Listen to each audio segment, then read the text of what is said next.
देखिए, हम सब जानते हैं कि सड़कों पर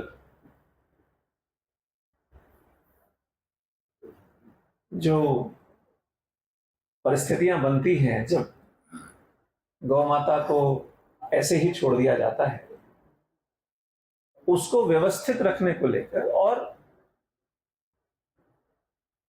कांग्रेस की सरकार ने तो एक नारा दे दिया था, रोका छेका। आप सबको ध्यान होगा।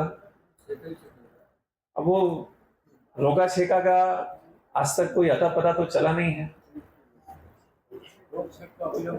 छत्तीसगढ़ की जनता ने ही उनको रोका छेका दे दिया है। हम कोशिश करेंगे, भारतीय जनता पार्टी ने अपने अटल विश्वास पत्र में उल्लेख किया है कि जरूरत है गोकुल नगर हर नगर निगम में व्यवस्थित सुविधाजनक हो, ताकि गौ माता को उसके सम्मान के अनुरूप हम व्यवस्थित कर सकें। और शहर में कई बार जो अप्रिय स्थितियां सड़कों पर बन जाती हैं, वैसी परिस्थितियों से बचा जा सके। और इसीलिए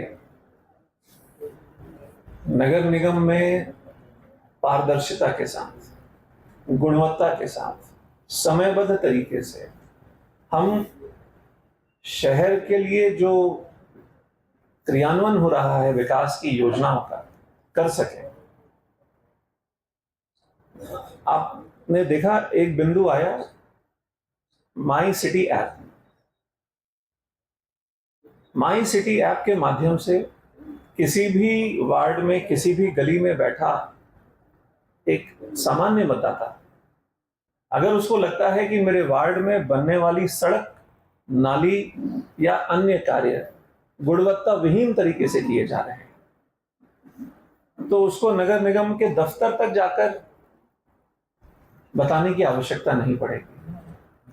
हम विकास के कार्यों से लेकर छोटे छोटे कार्यों को, जिसके लिए बार बार आगे आना और पीछे जाना पड़ता है, हम उनको सहज और सुलभ बनाने की कोशिश कर रहे हैं।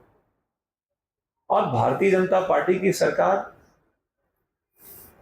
और कार्यकर्ता ये जानते हैं कि हर 5 साल में जनता के सामने अपने कार्यों की समीक्षा को लेकर, एक तरीके से लोकतंत्र में जनता ही जनार्दन है और उसका ही फैसला लोकतंत्र में अंतिम होता है, तो अपने कार्यों के गुणवत्ता को लेकर, कार्यों की शैली को लेकर हर 5 साल में हम चुनाव पर जाएंगे। और उम्मीद करते हैं कि जो भ्रष्टाचार पिछले 5 सालों में हमने कांग्रेस की सरकार में देखा, आने वाले 5 सालों में एक स्वच्छ, पारदर्शिता पूर्ण, गुणवत्ता के साथ कमिटेड नगर निगम की टीम हमको देखने को मिलेगी। सर, स्वच्छता दीजिए को हर महीने मौजूदा चुनाव में उस संदर्भ में कोई चर्चा नहीं, उस भ्रष्टाचार के मामले में भाजपा के एजेंडे में क्या है, वो क्या कर रहा है, क्या? देखिए, भाजपा के एजेंडे में हमेशा से भ्रष्टाचार के लिए जीरो टॉलरेंस की नीति रखी गई है। और नगरीय निकाय में निश्चित रूप से चुनाव की जीत के पश्चात हमारे निर्वाचित महापौर जी अपने पार्षदों की टीम के साथ हर उस शिकायत पर ठोस पहल करेंगे जो नगर के साथ, अगर कहीं भी ऐसे भ्रष्टाचार की शिकायत आती है, तो उस पर ठोस पहल भारतीय जनता पार्टी जरूर करेगी। स्थानीय चुनाव में राजनांदगांव का माहौल आपको नगर निगम का माहौल कैसे लगता है, क्या बात है? पहले मतलब 19 में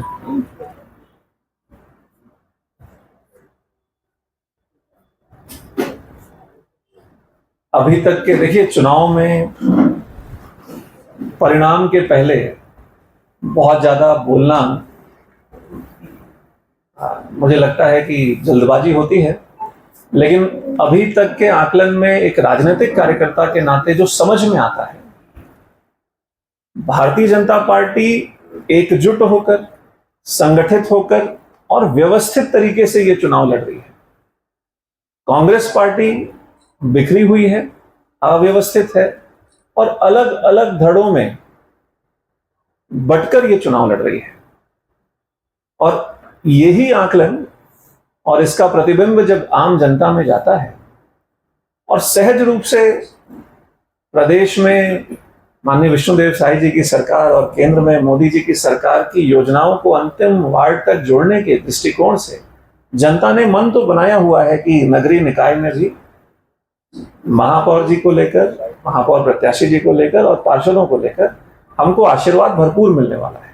नगर निगम की बड़ी समस्या उसकी खुद की आर्थिक स्थिति है। कोई भी सरकार रही, सरकारें बदली, वो कुछ खास नहीं दिख रहा है।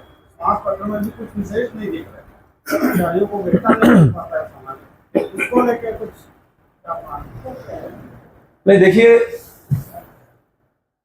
नगरीय निकाय में नगर निगम को आत्मनिर्भर बनाना, नगर निगम स्वयं आर्थिक रूप से अपने पैरों पर खड़ा हो सके, इस दृष्टिकोण से भारतीय जनता पार्टी की नीति बड़ी स्पष्ट है और निरंतर ये प्रयास चल रहे हैं कि नगर निगम आर्थिक दृष्टिकोण से मजबूत होकर काम करे।